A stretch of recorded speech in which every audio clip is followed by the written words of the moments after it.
ಕನ್ನಡ ಚಿತ್ರರಂಗದ ವಿಚಾರಕ್ಕೆ ಬರೋದಾದ್ರೆ ಕೋವಿಡ್ ಆದ್ಮೇಲೆ ಇನ್ನೂ ಕೂಡ ಸುಧಾರಿಸ್ಕೊಳ್ತಾ ಇದೆ ಚಿತ್ರರಂಗ. ಅದ್ರ ಜೊತೆಗೆ ಸಿಂಗಲ್ ಸ್ಕ್ರೀನ್ ಥಿಯೇಟರ್ಗಳು ಮುಚ್ಚೋಗ್ತಿದೆ ಬಿಕಾಸ್ ಆಫ್ ಸಿನಿಮಾಗಳು ಯಾವುದು ಬರ್ತಿಲ್ಲ. ಆ್ಯಂಡ್ ಬರ್ತಿರೋ ಸಿನಿಮಾಗಳಿಗೆ ಜನ ಒಂದು ಥಿಯೇಟರಲ್ಲಿ ನೋಡ್ತಿಲ್ಲ ಅನ್ನೋವಂಥದ್ದು. ಈ ಥರದ್ದೇ ಒಂದು ಸಮಸ್ಯೆ ಇರುವಾಗ ಎಲ್ಲೋ ಈ ಥರದ್ದು ಒಂದು ಸ್ಟಾರ್ ನಟನ ಪ್ರಕರಣಗಳು ಆದಾಗ ಎಷ್ಟೋ ಜನ ಪ್ರೊಡ್ಯೂಸರ್ಸ್ ವೆಯ್ಟ್ ಮಾಡ್ತಿರ್ತಾರೆ, ಡೇಟ್ಸ್ ತೊಗೊಂಡಿರ್ತಾರೆ, ಶೂಟಿಂಗ್ ಕಂಪ್ಲೀಟ್ ಆಗಿರಲ್ಲ, ಈ ವರ್ಷನೇ ರಿಲೀಸ್ ಮಾಡಬೇಕು ಅಂತ ಇರ್ತಾರೆ. ಸೊ ಇದು ಎಫೆಕ್ಟ್ ಆಗುತ್ತಾ ಚಿತ್ರರಂಗದ ಮೇಲೆ? ಈ ಥರದ ಪ್ರಕರಣಗಳು, ಯಾವುದೋ ನಟ ನಟಿಯ ಪ್ರಕರಣಗಳೇನಾದರೂ ಆದಾಗ ಇದು ಚಿತ್ರರಂಗದ ಮೇಲೆ ಪರಿಣಾಮ ಬೀರುತ್ತಾ ಅಂತ?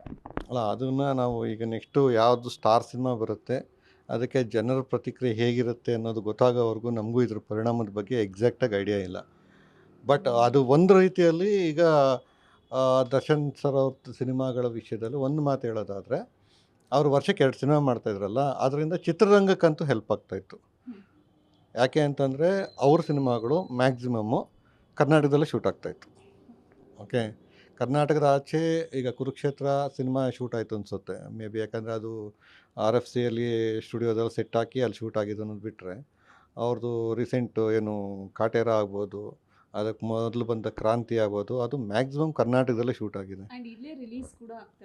ಈಗ ಅವರು ಕರ್ನಾಟಕಕ್ಕೆ ರಿಲೀಸ್ ಅಂತ ಟಾರ್ಗೆಟ್ ಇಟ್ಕೊಂಡಿದ್ದಾರೆ. ಬಟ್ ಶೂಟಿಂಗ್ ವಿಷಯಕ್ಕೆ ಬರೋಣ, ಫಸ್ಟ್ ಪ್ರೊಡಕ್ಷನ್ ವಿಷಯಕ್ಕೆ. ಸೊ ಕರ್ನಾಟಕದಲ್ಲೇ ಶೂಟ್ ಆಗ್ತಾಯಿತ್ತು. ಸೊ ಕರ್ನಾಟಕದಲ್ಲಿ ಶೂಟ್ ಆಗ್ತಾಯಿದ್ರೆ ಅದ್ರದ್ದು ಇಡೀ ಟ್ರಾನ್ಸಾಕ್ಷನ್ ಎಲ್ಲಾಗುತ್ತೆ ಕರ್ನಾಟಕದಲ್ಲೇ ಆಗುತ್ತೆ. ಕರ್ನಾಟಕದ ಕಾರ್ಮಿಕರಿಗೆ ಕೆಲಸ ಸಿಗುತ್ತೆ, ಕರ್ನಾಟಕದ ಪ್ರೊಡಕ್ಷನ್ ಅವ್ರಿಗೆ ಕೆಲಸ ಸಿಗುತ್ತೆ, ಕರ್ನಾಟಕದ ಯೂನಿಟ್ ಅವ್ರಿಗೆ ಕೆಲಸ ಸಿಗುತ್ತೆ, ಎಲ್ಲರಿಗೂ ಕರ್ನಾಟಕದಲ್ಲೇ ಕೆಲಸ ಸಿಗುತ್ತೆ. ಸೊ ಆ ಸಿನಿಮಾಗಳಿಂದಾಗಿ ಒಂದು ಪ್ರೊಡಕ್ಷನ್ನು ಒಂದು ರೆಗ್ಯುಲರ್, ಅಂದರೆ ಅದು ಯಾವಾಗಲೂ ವರ್ಷಕ್ಕೆ 2 ತಿಂಗಳು 3 ತಿಂಗಳು 1 ತಿಂಗಳು ಶೂಟಿಂಗ್ ಅಲ್ಲ, ಅದು ರೆಗ್ಯುಲರಾಗಿ ಶೂಟಿಂಗ್ ನಡೀತಾ ಇರೋದ್ರಿಂದ ಒಂದು ಟ್ರಾನ್ಸಾಕ್ಷನ್ ಆಗುತ್ತೆ. ಸ್ಟಾರ್ ಸಿನಿಮಾ ಅಂತಾರೆ ಅಲ್ಲಿ ದೊಡ್ಡ ಮಟ್ಟದಲ್ಲಿ ಜನಗಳಿಗೆ ಕೆಲಸ ಸಿಗುತ್ತೆ. ಸಣ್ಣ ಮಟ್ಟ ಈಗ ಚಿಕ್ಕ ಸಿನಿಮಾಗಳು ನಮ್ಮ ಥರ ಇಂಡಿಪೆಂಡೆಂಟ್ ಸಿನಿಮಾಗಳಾದರೆ 20ರಿಂದ 30 ಜನರಲ್ಲಿ ಇಟ್ಕೊಂಡು ಕೆಲಸ ಮಾಡೋದಾದರೆ, ಸ್ಟಾರ್ ಸಿನಿಮಾಗಳಾದರೆ ಮಿನಿಮಮ್ 100ರಿಂದ 150 ಜನ ಇರ್ತಾರೆ. ಅಷ್ಟು ಜನಕ್ಕೆ ಕೆಲಸ ಸಿಗುತ್ತೆ. ಸೊ ಅದ್ರ ಜೊತೆಗೆ ಅವ್ರ ಸಿನಿಮಾಗಳು ಬಂದಾಗ ಸಿನಿಮಾ ಚೆನ್ನಾಗಿಲ್ಲ ಅನ್ನೋದು ಅದು ಶುಕ್ರವಾರದ ಸಂಜೆ ಮೇಲೆ ಭಾನುವಾರದ ನಂತರ ಸೋಮವಾರಕ್ಕೆ ನಿರ್ಧಾರ ಆಗೋದು. ಬಟ್ ಈ ಶುಕ್ರವಾರ, ಶನಿವಾರ, ಭಾನುವಾರ ಒಂದು ಮಿನಿಮಮ್ ಕ್ರೌಡ್ ಅಂತೂ ಹೋಗುತ್ತೆ. ಸಿನಿಮಾ ಚೆನ್ನಾಗಿಲ್ಲ ಅನ್ನೋದು ಸೆಕೆಂಡ್ರಿ. ಒಂದು ಮಿನಿಮಮ್ ಕ್ರೌಡ್ ಹೋಗುತ್ತೆ. ದರ್ಶನ್ ಸರ್ ಸಿನಿಮಾ ಅಂತ, ಅದೇ ಇದು ದರ್ಶನ್ ಅಂತಲ್ಲ, ಎಲ್ಲ ಸ್ಟಾರ್ಗಳಿಗೂ ಅದೊಂದು ಮಿನಿಮಮ್ ಕ್ರೌಡ್ ಇರುತ್ತೆ. ಸೊ ಅವರು ಹೋಗ್ತಾರೆ. ಅದರಿಂದಾಗಿ ಸಿಂಗಲ್ ಥಿಯೇಟ್ರಿಗೆ ಒಂದು ಟ್ರಾನ್ಸಾಕ್ಷನ್ ಆಗುತ್ತೆ. ಇದೊಂದು ಸೈಕಲ್. ಸಿನಿಮಾ ಒಂದು ಅಮೌಂಟ್ ಬಿಸ್ನೆಸ್ ಅನ್ನೋದು ಒಂದು ಸೈಕಲ್ಲು. ಇಲ್ಲೆಲ್ಲ ಇನ್ವೆಸ್ಟ್ಮೆಂಟ್ ಆಗುತ್ತೆ, ಅದು ಇನ್ನೆಲ್ಲೋ ಹೋಗುತ್ತೆ, ಅದು ಇನ್ನೇನೋ ಥರದಲ್ಲಿ ಒಂದು ಸರ್ಕಲ್ ಥರ ಸುತ್ತಾ ಇರುತ್ತಲ್ಲ. ಸೊ ಆ ಥರದಲ್ಲಿ ಒಂದು ಟ್ರಾನ್ಸಾಕ್ಷನ್ ಆಗ್ತಾಯಿತ್ತಲ್ಲ, ಅದು ಈಗ ಯಾವ ಥರ ಪರಿಣಾಮ ಬೀರುತ್ತೋ ಗೊತ್ತಿಲ್ಲ. ಯಾಕಂತಂದರೆ ಇನ್ನೂ ಆ ರಿಸಲ್ಟ್ ನಮ್ಗೆ ಗೊತ್ತಿಲ್ಲ. ಯಾಕಂದರೆ ಸಿನಿಮಾ ಸ್ಟಾರ್ಗಳ ವಿಷಯದಲ್ಲಿ ಗ್ಯಾಪ್ಗಳು ಕಾಮನ್ ಆಗಿಬಿಟ್ಟಿದೆ.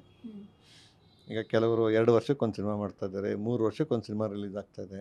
ಸೊ ಹಂಗಾಗಿ ಕನ್ನಡ ಚಿತ್ರರಂಗಕ್ಕೆ ಈ ಥರದ ಒಂದು ಗ್ಯಾಪ್ ಅನ್ನೋದು ಏನೋ ದೊಡ್ಡ ವಿಷಯ ಆಗಿಲ್ಲ ಇನ್ನೂ.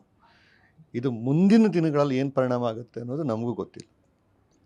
ಸರ್, ಫೈನಲಿ ಓವರಾಲ್ ಈ ಪ್ರಕರಣದ ಬಗ್ಗೆ ಏನು ಹೇಳ್ತೀರಾ? ಅಂದರೆ ನೀವೇನು ಆಶಿಸ್ತೀರಾ ಈ ಪ್ರಕರಣದ ವಿಚಾರ?